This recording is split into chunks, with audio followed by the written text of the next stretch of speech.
எங்கள் வீட்டில் காய்ச்சறதான நெய் இது ஒரு பெரிய ரிச்சுவலாகவே நடக்கும். எங்கள் வீட்டில் ஒரு அடிகனமான வாணலியில் அன்சால்டட் பட்டர் 500 கிராம் அளவு நான் போட்டிருக்கேன். அடுப்பு லோ ஹீட்லேயே வச்சுருக்கேன்.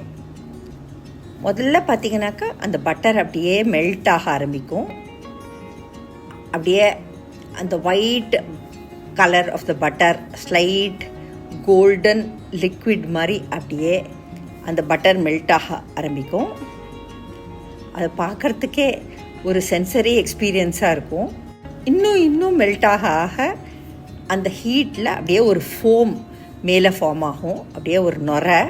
நம்ம அடுப்பு பக்கத்துலேயே இருக்கிறது எப்போவுமே பெட்டர். என்ன கேட்டாக்க அந்த நெய் காய்ச்சரிச்சு அப்போ தான் நம்மளுக்கு அந்த பர்ஃபெக்ட் கன்சிஸ்டன்சி ஆஃப் கீ கிடைக்கும் அப்படிங்கிறது என்னோடய ஸ்ட்ராங் பிலீஃப். அப்படியே நான் ஊதி காமிக்கிறேன் பாருங்கள். அப்படியே அந்த கோல்டன் லிக்விட் பார்க்குறதுக்கே ரொம்ப ரொம்ப நல்லாயிருக்கும்.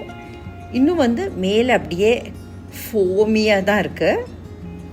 ஒரு ஃபியூ மினிட்ஸ் ஆனதுக்கப்புறம் தான் அந்த பட்டர் 3 லேயர்ஸாக செப்பரேட் ஆகும். மேலே ஒயிட் ஃபோம் இருக்கும்.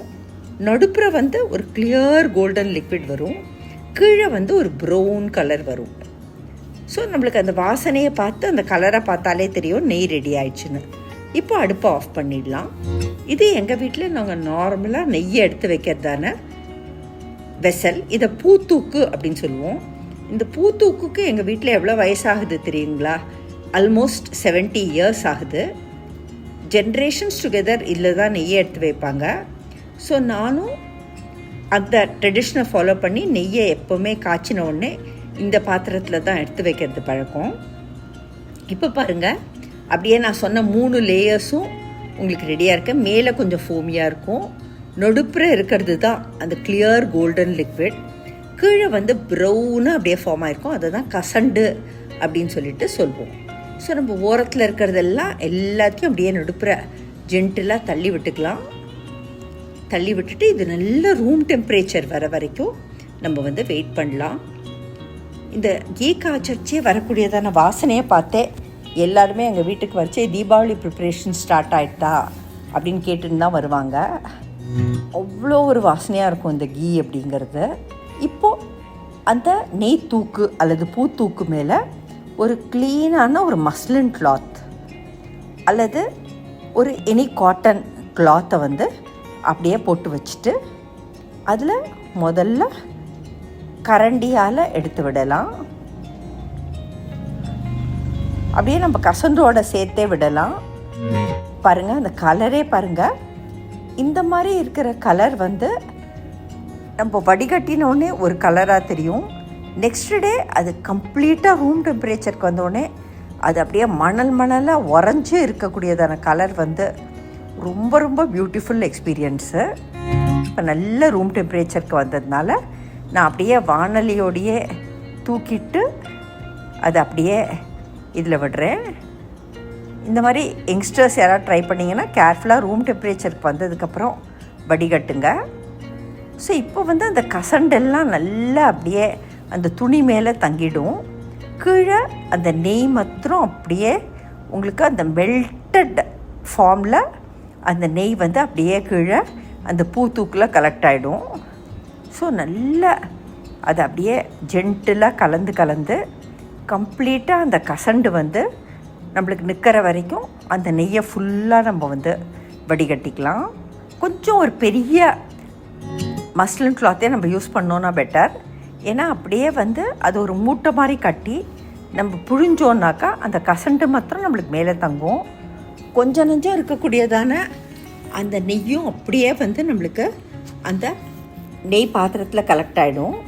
ஸோ இந்த நெய் காய்ச்சறதுக்குன்னே நாங்கள் இந்த மாதிரி துணியை வாங்கி ரெடியாக வச்சுருப்போம்.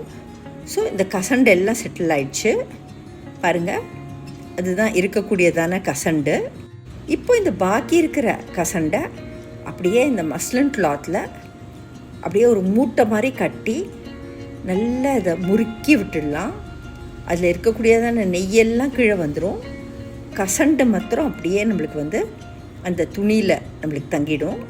நான் கசண்டை எடுத்து போட்டு காமிக்கிறேன் உங்களுக்கு.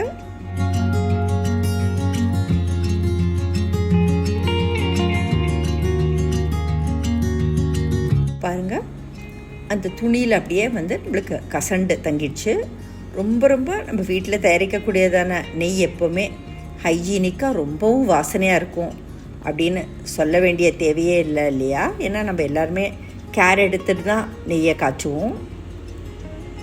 ஸோ பாருங்கள், இப்போ நெய் இந்த கலரில் இருக்குது. ஸோ இப்போ இது நல்ல ரூம் டெம்பரேச்சருக்கு வந்துடுது. நான் மூடி வச்சுட்டேன். ஸோ நெக்ஸ்ட் டே கார்த்தால எழுந்த உடனே ப்ரே பண்ணிவிட்டு அதுக்கப்புறம் இந்த நெய் தூக்க தான் திறந்து பார்ப்பேன். ஸோ நெய் தூக்க திறந்து பார்த்தோன்னாக்கா ரூம் டெம்பரேச்சரில் பார்த்தீங்கன்னாக்கா அது அப்படியே பியூட்டிஃபுல்லாக ஒரு மணலாக அப்படியே கோல்டன் எல்லோ கலரில் இருக்கும். பாருங்கள், இது நெக்ஸ்ட் டே மார்னிங் நான் அப்படியே நெய்யை திறந்து காமிக்கிறேன். எவ்வளோ பியூட்டிஃபுல்லாக இருக்குது பாருங்கள். அந்த நெய் மணலான்னு சொல்லுவோம். சாதத்துக்கு பிசைந்து சாப்பிடவும் சரி, பலகாரத்துக்கும் சரி, எதுக்கு நம்ம இந்த நெய்யை யூஸ் பண்ணாலும் அந்த டிஷ்ஷுக்கே ஒரு தனி வாசனை கிடைக்கும். உங்களுக்கும் இந்த மாதிரி ஃபாண்ட் மெமரிஸ் இருந்தாக்கா கண்டிப்பாக ஷேர் பண்ணுங்கள். Thank you all.